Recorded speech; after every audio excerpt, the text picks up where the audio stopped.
अस्सलाम वालेकुम। आज बहुत अरसे के बाद, इनफैक्ट 1 महीने के बाद मैं अपने होम स्टेशन पे पहुंचा हूं और बीच में मैं 2 से 3 वीडियोस ही बना सका। बहुत माजरत।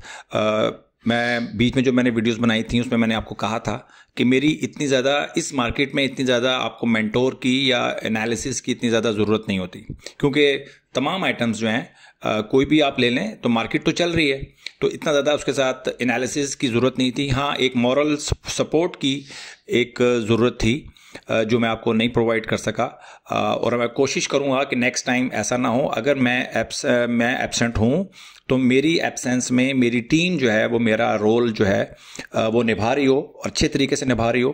तो मैं अपनी टीम को भी मैंने इस दफ़ा बता दिया है कि ये जो मेरी एब्सेंट की वजह से जो बीच में गैप आता है, ये गैप अब इंशाल्लाह आने वाले दिनों में आपको नज़र नहीं आएगा।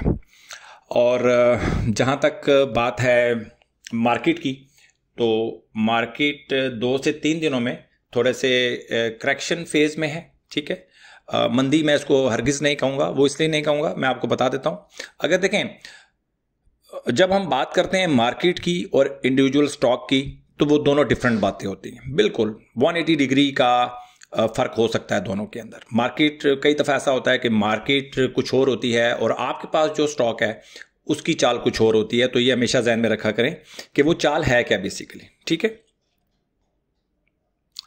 तो सबसे पहले तो मैं आपको KSE 100 इंडेक्स को हम डिस्कस करते हैं। KSE 100 इंडेक्स पिछले 3 दिनों से मुसलसल गिरावट का शिकार है, लेकिन आज कुछ बेहतर है। आज जब ये जुमे का जो पहला सेशन है ये क्लोज हुआ है, उसके बाद मैं वीडियो बना रहा हूँ, तो 1568 पॉइंट प्लस है मार्केट।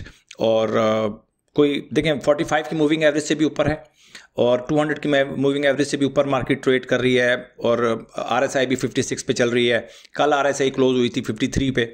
तो मार्केट में तो मंदी मुझे नज़र नहीं आ रही। हाँ, करेक्शन एक फेज़ हो सकता है, अगर अभी फ़िलहाल मैं उसको करेक्शन ही बोलूँगा। अभी मार्केट में मंदी का कोई, अगर मैं KSE 100 इंडेक्स की बात करूँ, KSE 100 इंडेक्स को मैं डिस्कस नहीं करता। मुझे फजूल लगता है। फजूल क्यों लगता है कि इसमें ये ट्रेड तो होता नहीं। ठीक है, और आप KSE 100 इंडेक्स से इम्प्रेस हो जाते हैं और आप कोई भी आइटम खरीद लेते हैं, ये सबसे बड़ा प्रॉब्लम है। तो स्टॉक टू स्टॉक चीज़ें वेरी करती हैं बेसिकली।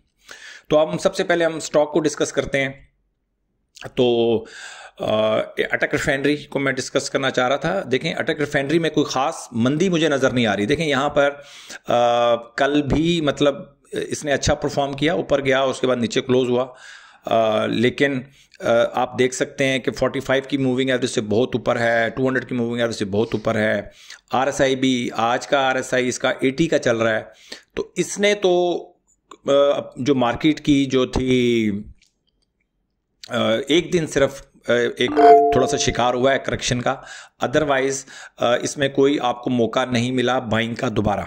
ठीक है, देखें, जब भी मैं वही बात करता हूँ, जब भी इस तरह की मार्केट करेक्शन में जाती है तो हम अपनी बाइंग अपॉर्चुनिटीज़ को ढूंढेंगे कि हमें बाइंग कहाँ करनी है। ठीक है, और जब मार्केट नीचे जा रही हो, मैं फिर बता रहा हूँ बार बार कि जब मार्केट नीचे जा रही है या कोई भी स्टॉक नीचे जा रहा है, तो नीचे जाते हुए स्टॉक को आपने बाय नहीं करना, अपने पॉइंट्स पूरे करने हैं।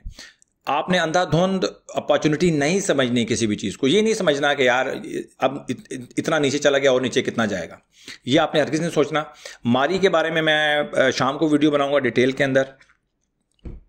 ठीक है, और अब देखें, अटक रिफाइनरी नहीं गिरा, एक दिन में सिर्फ थोड़ा सा इसमें करेक्शन आई थी, उसके बाद नहीं गिरा, हमें मौका नहीं मिला। और अगर देखें TKT के हवाले से अगर मैं बात करूं, तो TKT के हवाले से हमें मौका इसके अंदर अटक रिफाइनरी के अंदर नहीं मिला। और अगर आप इसमें बाइंग करना चाहते हैं तो इस तरह के आइटम को देखें, ये जो आपका हाई लगा है ना, इस सेशन का जो आप पिछले 4, 5, 7 दिनों का जो हाई होता है बेसिकली, वो अगर मार्केट क्रॉस करती है तो फिर आप उसके अंदर इंटर हो सकते हैं, जो कि है 776।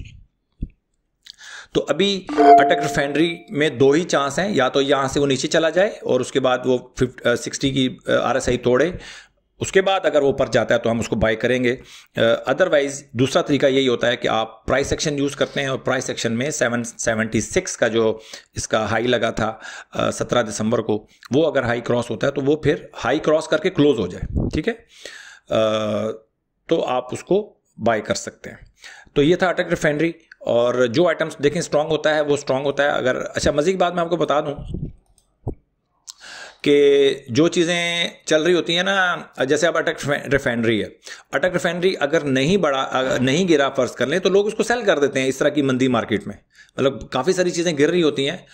तो जो स्ट्रॉन्ग स्टॉक्स होते हैं, आज मैं वही डिस्कस करना चाह रहा हूं कि जो स्ट्रॉन्ग स्टॉक्स हैं उनको आप सेल कर देते हैं, और जो वीक स्टॉक्स होते हैं वो आपके अकाउंट में रह जाते हैं, जिसकी वजह से आपको फील होता है कि यार बहुत बड़ी मंदी है।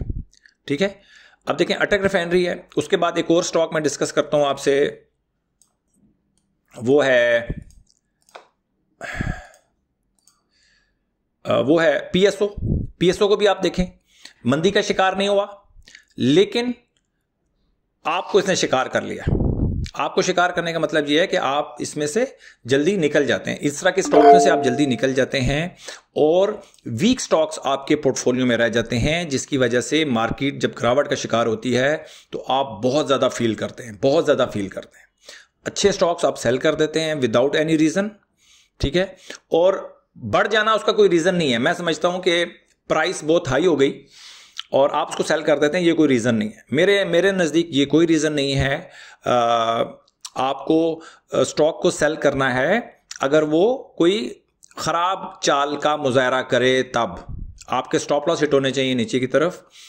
ऊपर की तरफ जब जा रहा है उसको जाने दें, ये मैं बार बार कह रहा हूं। अदरवाइज अगर ये वाली आप स्ट्रेटजी को अपनाएंगे कि 15%, 10%, 20% लेके आप निकलते चले जाएंगे स्टॉक्स में से, और बुरे स्टॉक्स को आप रखेंगे कि यार बढ़ नहीं रहा चलो रखते हैं, या गिर गया है चलो मैं अपने प्राइस इसका जो आपकी जो बाइंग प्राइस पे आएगा तब मैं इसको सेल करूंगा, ये जब तक स्ट्रेटजी आप अपनाएंगे उस वक्त तक आप छोटा सा भी झटका जो है ना आप बर्दाश्त नहीं कर पाएंगे। ठीक है, पीएसओ को आप देख लें, पीएसओ और अटक रिफाइनरी सेम मुझे चाल में नज़र आ रहे हैं। मैंने सिर्फ आज पॉजिटिव थोड़ा सा मैंने कहा जो आइटम्स हैं उनको मैं डिस्कस करता हूं ताकि आप थोड़े से ट्रेंड हो। देखिए मैंने आपको जो ट्रेंड करना है ना वो इसी हवाले से कि अटक रिफाइनरी जैसा स्टॉक हो, पीएसओ जैसा स्टॉक हो, आपने उनको सेल नहीं करना। अगर जब आप उनको सेल कर देते हैं, आप ऐसा स्टॉक ले लेते हैं जो कि टेक्निकली वीक होता है, और वो जब मंदी आती है मार्केट में तो वो सबसे ज़्यादा समझ लें कि इफेक्ट होता है।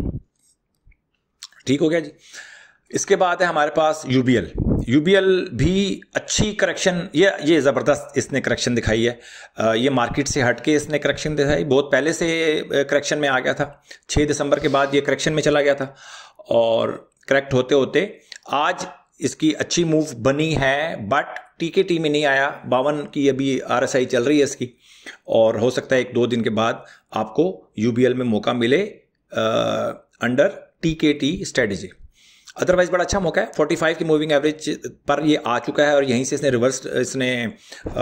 रिवर्सल आया है इसके अंदर, और मुझे लगता है कि यहाँ पे आज इसकी बाइंग बनती है, बट अंडर टीकेटी आपको वेट करना होगा। इसके बाद एक और आइटम है सुई साउथ को भी आप देख लें। सुई साउथ भी नहीं गिरा, लेकिन लोगों ने मार्केट में मंदी थी, माहौल ख़राब था, लोगों ने अपना सुई साउथ भी सेल कर दिया होगा। और उम्मीद है मुझे कि बहुत से जो इस वक्त ये वीडियो देख रहे होंगे उनके पास सुई साउथ नहीं होगा, पीएसओ नहीं होगा, अटक रिफाइनरी नहीं होगा। ये मेरा आज का वीडियो बनाने का मकसद सिर्फ यही था कि मैं इन चीज़ों को पॉइंट आउट करूं जो कि असल प्रॉब्लम हैं। ठीक है, असल प्रॉब्लम यही है कि अच्छे स्टॉक्स आप अपने पोर्टफोलियो में रहने ही नहीं देते। ये कुछ आपका प्रॉब्लम है और कुछ इन स्टॉक्स का इशू होता है कि ये उछलते हैं और उछल के आपकी पोर्टफोलियो बास्केट से ये निकल जाते हैं। तो आपने कुछ ऐसा करना है इनके हवाले से कि ये इनके ऊपर कुछ आप ऐसा कवर करके रखें कि ये उछलें भी तो आप निकल ना पाएँ। तो ये जो बास्केट है वो आपका माइंड है बेसिकली, और माइंड के ऊपर आपने कोई ऐसी लेयर क्रिएट करनी है जिसको मैं लर्निंग कहता हूं। वो लेयर जो है वो आपको इनको आपके बास्केट से निकलने से रोक सकती है। तो मैं आज की वीडियो बनाने का सिर्फ ये मकसद था। स्टॉक्स को तो मैं डिस्कस कर रहा हूं। नेटसोल को देख लें। नेटसोल की कोई खबर आई थी, मेरी टीम मुझे बता रही थी कोई 25 नवंबर को खबर आई थी कि कुछ स्टॉक्स इन्होंने बाय बैक करने हैं और मार्केट रेट पे बाय करने। तो उसके बाद इसमें तेज़ी एक नज़र आई, और तेज़ी नज़र आई, मार्केट के साथ ये मूव हुआ, और उसके बाद आप देख लें कितनी तेज़ी के साथ दिख रहा है। 9 दिसंबर के बाद इसने गिरना शुरू कर दिया था। आज जो हालिया मंदी से पहले ही गिरना शुरू हो गया था, क्योंकि न्यूज़ बेस्ड था, तो इतनी स्ट्रांग इसके अंदर तो थी नहीं। अब ये नीचे आ चुका है और अभी आपने इसमें नेट सोल में कतन इंटर नहीं होना कि यार वो नीचे आ गया इसलिए बाय करना है। टीकेटी के अंडर अगर आएगा तो हम बाय करेंगे, अदरवाइज हम इसमें बाय नहीं करेंगे। ठीक हो गया जी। अच्छा जी, इसके बाद हम इसके बाद हम हैं, इसके बाद टीकेटी हमारा ये हो गया, पीएसओ हो गया, अटक रिफाइनरी, नेट सोल भी डिस्कस कर लिया, पीएसओ भी डिस्कस कर लिया, यूबीएल भी डिस्कस कर लिया और स्विस साउथ भी डिस्कस कर लिया। तो आज की जो वीडियो का सिर्फ लुबे लुबाब यही है कि अगर आप के पास ऐसे स्टॉक्स अभी मौजूद हैं जो 2-3 दिन मंदी का शिकार हुए हैं और आपके पास अभी तक मौजूद हैं, तो इसका मतलब है कि आप टीकेटी को आपने अभी तक अडॉप्ट नहीं किया। सिर्फ बाइंग के लिए आप अडॉप्ट कर लेते हैं या जुगाड़ के लिए अडॉप्ट कर रहे हैं, उसको पूरी तरह इसको अडॉप्ट नहीं कर रहे। अपने स्टॉप लॉसेस, आपकी जो स्टॉप लॉस है ना, वो आपकी उसमें लगे होने चाहिए। अगर स्टॉप लॉस नहीं है तो फिर इस स्टॉक मार्केट में आपको काम करने का हक नहीं है। क्यों हक नहीं है? आपकी हार्ड अर्न मनी है, इसको आप ज़ाया नहीं कर सकते, मतलब किसी भी हवाले से आप उसको ज़ाया नहीं कर सकते। लेकिन अगर आप स्टॉप लॉस के साथ काम नहीं करेंगे तो वो ज़ाया होने का 90% चांस है, 90% चांस है। ठीक है, तो अपना बहुत ख्याल रखें। बाकी हम डिटेल से इंशाल्लाह मेरी इस वीकेंड पे 2-4 वीडियोज़ आएंगी, तो मुझे लगता है कि उसकी आपकी जो मेरा 1 महीने की जो कमी थी वो पूरी हो सकती है। अपना बहुत ख्याल रखें। मैं अपना माइक भी देखें, आप आज इस्लामाबाद छोड़ आया हूँ, तो उम्मीद है एक आध दिन में मेरा माइक पहुँच जाएगा, तो वो आपको फ़र्क नहीं पड़ेगा। सर ये मैंने उसको मोबाइल को मेरे लिए थोड़ा सा इशू है, आपको मुझे लगता है कि जो वॉइस क्वालिटी आपको ठीक पहुंचेगी। अपना बहुत ख्याल रखें और स्टॉप लॉस का ख्याल रखें। अब बाइंग का मौका मिलेगा, अब आपको बहुत सारे आइटम्स में बाइंग का मौका मिलेगा। आज मेरी तमाम वीडियोस जब आएंगी डिटेल से, तो उसमें सारे आइटम्स जो हैं जिन में अलर्ट कैंडल बनेगी वो भी मैं आपको बताऊँगा। और हिम्मत रखनी है आपने, और अगर आप हिम्मत रख के काम करेंगे, स्टॉप लॉस के साथ काम करेंगे, कोई इशू नहीं है। हिम्मत यही है कि आपने टीकेटी को अडॉप्ट करना है, यही एक हिम्मत चाहिए। बाकी चीज़ें सारी जो है वो हमारी टीकेटी की जो स्ट्रेटजी है वो हमारा कवर कर लेगी। Thank you very much.